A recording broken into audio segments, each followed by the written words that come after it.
Assalamualaikum warahmatullahi wabarakatuh. Bersama saya Windy Mayang di Fisioterapi Indonesia.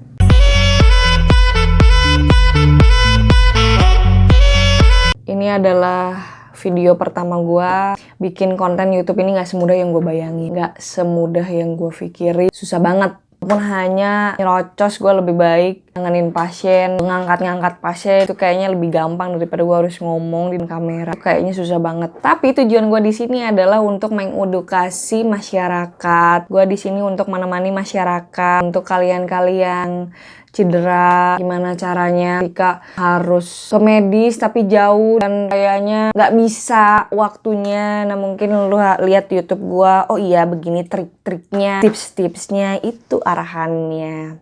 Nah sebelum next videonya, untuk subscribe, like, dan di komen.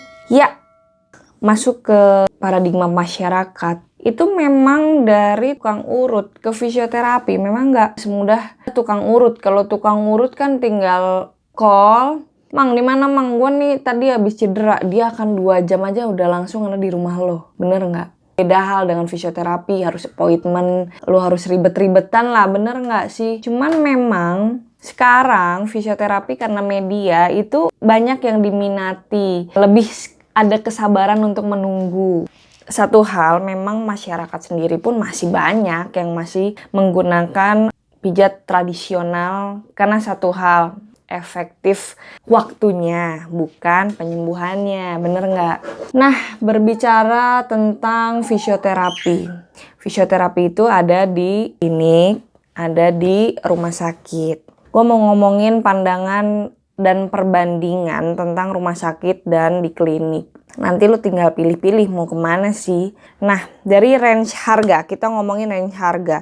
Harga dari rumah sakit sendiri itu memang setengah dari harga klinik. Satu. Yang kedua, kalau rumah sakit lo harus melewati gedung parkir dulu. Dari gedung parkir lo ketemu lobi. Dari lobi pasti ada tulisan mengantri pasien baru. Pasti lo klik. Pasti ada kartu kecil gitu untuk ngantri. Ngantrinya paling 1 jam. Itu paling cepat 1 jam. Paling lama 3 atau 2 jam setengah untuk registrasi pasien baru. Ketika nomor lo dipanggil, terus lo menemukan front office yang cantik, yang ramah, yang siap membantu lo di setiap kesempatan. Terus lo datang ketemu front office-nya. Namanya siapa, Mas? Namanya AA. Nah, oh AA, kenapa A? Nah, dari situ ketemu, "Ini Mbak, saya sakitnya ankle nih Mbak, dan lutut kayaknya tuh Mbak. Saya harus kemana ya? Dokter siapa ya kayaknya Mbak? Kayaknya Mas harus ke dokter ortopedi." Nah, dokter ortopedi jadwalnya ini. Ada dokter yang jam sekian, ada dokter jam segitu, ada jam segini. Oh iya, yang paling cepat siapa sih Mbak? Ada, kebetulan dokter ini sedang melakukan operasi. Oh, yang nggak operasi mana? Semuanya, tiga-tiganya operasi. Oh gitu ya. Tapi ya memang jam sekian ada yang buka dokter si A. Oke deh Mbak, saya mau dokter A aja deh. Oke, nanti saya buatkan ya untuk registrasi pasien baru, pasien untuk ortopedi dengan dokter A. Saya catat dulu ya. Diketik dengan nama dan tanggal lahir. Sudah dibuatkan. Terus lu naik deh ke lantai 2 berikutnya. Terus dari lantai berikutnya lu bawa map dong, dari bawah map yang tadi, dari front office yang tadi dong. Dari front office yang tadi lu ketemu lagi sama suster lagi untuk pengecekan selanjutnya, kayak pemeriksaan lebih dalam, kayak tanya jawab yang lebih lagi. Di situ pasti ditanya dari nama, pasti umur, iya, hobi apa, sama kerjaannya apa, alamatnya apa, agamanya apa. Tapi pernah ngerasa nggak sih kok hobi ditanya? Nah, gue mau asal tahu aja, karena hobi dan pekerjaan itu biasanya dilibatkan untuk seseorang biar ketahuan. Dari medis juga udah ketahuan, karena satu hal, contohnya nih, ada pasien kayak gua yang nggak pernah olahraga dan ada atlet, ada pengecekan jantung sama pengecekan paru, itu udah beda jauh. Parunya mereka besar banget sama jantungnya pun kayak bengkak gitu, padahal enggak, mereka karena terlatih otot-ototnya jadi kayaknya gede. Nah, kalau dibandingin sama orang normal mungkin diagnosanya pasti akan ada pembengkakan jantung. Karena atlet sudah terbiasa, ya udah nggak ada apa-apa. Nah, itulah memang harus dicantumkan hobi dan pekerjaan biar tahu anatominya pun berbeda. Dari hobi sama kerjaan pun ketahuan kan anatominya kita. Nah, tadi sudah masuk ke asesmen, itu namanya pemeriksaan awal di depan, karena untuk nggak tanya jawab lagi sama dokternya. Karena dokter udah masuk, tinggal lihat map yang tadi dan hanya paling cuma nanya jatuhnya kapan gitu doang paling ya, sama periksa cek-cek seberapa grade keparahannya, paling itu doang dokter. Dah, Mas, saya sudah masuk datanya, tapi nanti tinggal nunggu lagi ya. Ini nomor antriannya. 3 jam kemudian. 3 jam kemudian lu nunggu, udah panik, udah sengkrang-sengkring, udah pegel, dengkul udah sakit, kaki udah bengkak kena kelamaan, terus pinggang udah panas, bener nggak? Karena kelamaan ngantri. Oke, di situ lo dipanggil lagi dengan Mas AA, silahkan masuk ke ruangan dokter. Lu udah kaget kali, gue takut operasi. Pasti hal yang dimana kalian adalah takut operasi, padahal nggak juga, nggak harus semuanya operasi. Terus ketemu dokternya, kenapa Mas AA? Saya keluhannya ankle dok, gimana ya? Udah berapa lama? Dari 3 bulan dok. Loh kok baru datang ke sini? Iya, saya pikir biasanya kan orang-orang seminggu udah sembuh, udah bengkaknya kempes. Kok saya belum kempes ya? Masih ada sakitnya sakit lumayan sih dok.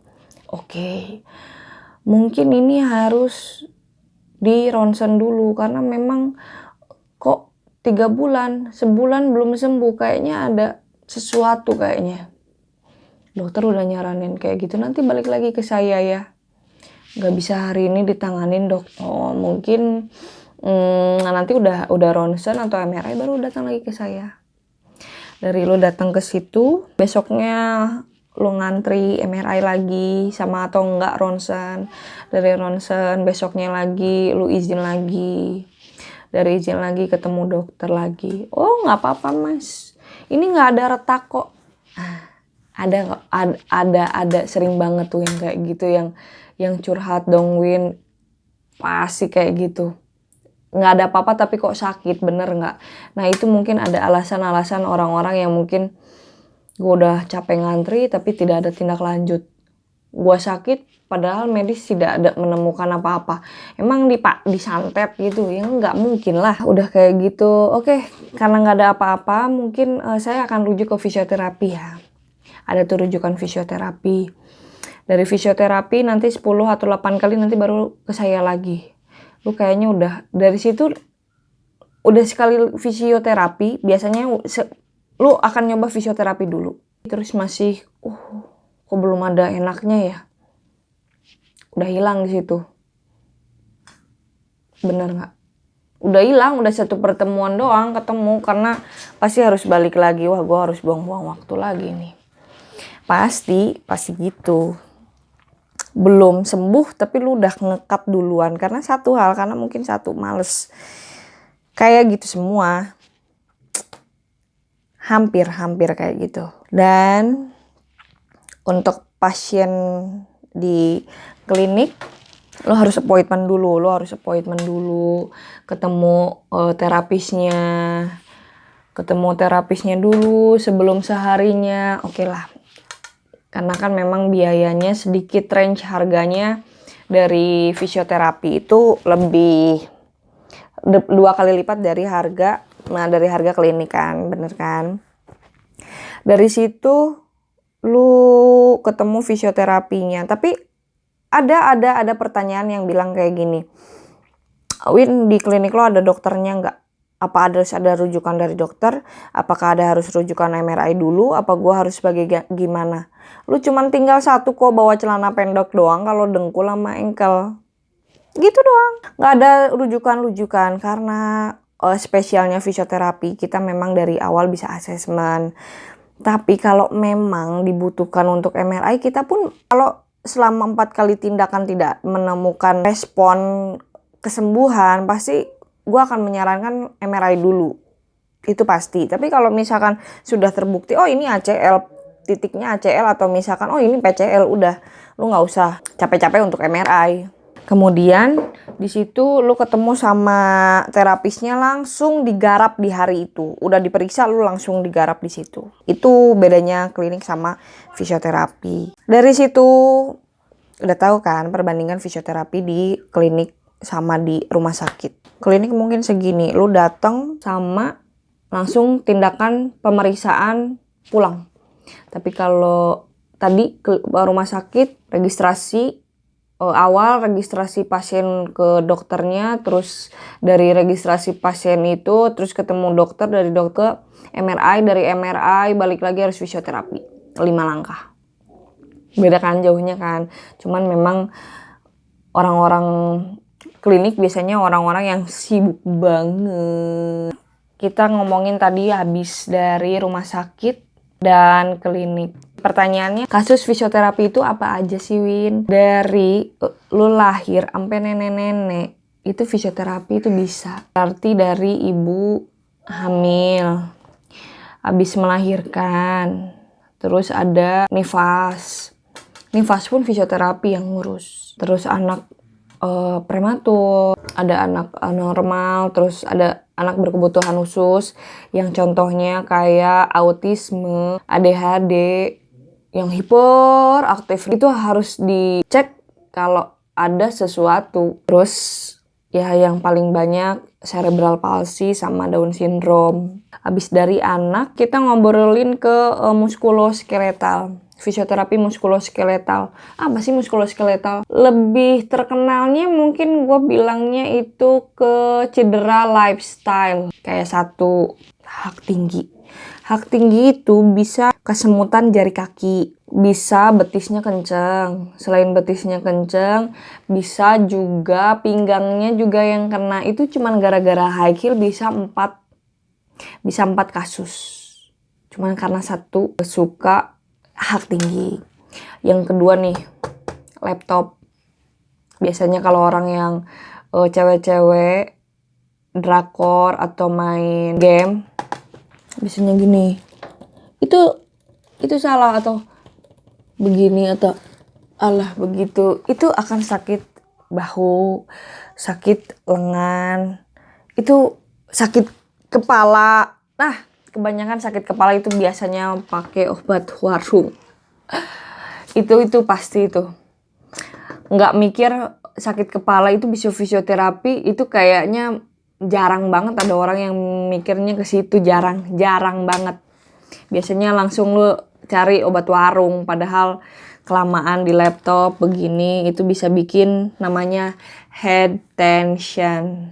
Dari muskuloskeletal, contohnya itu lifestyle injury. Ya gue bilangnya lifestyle injury.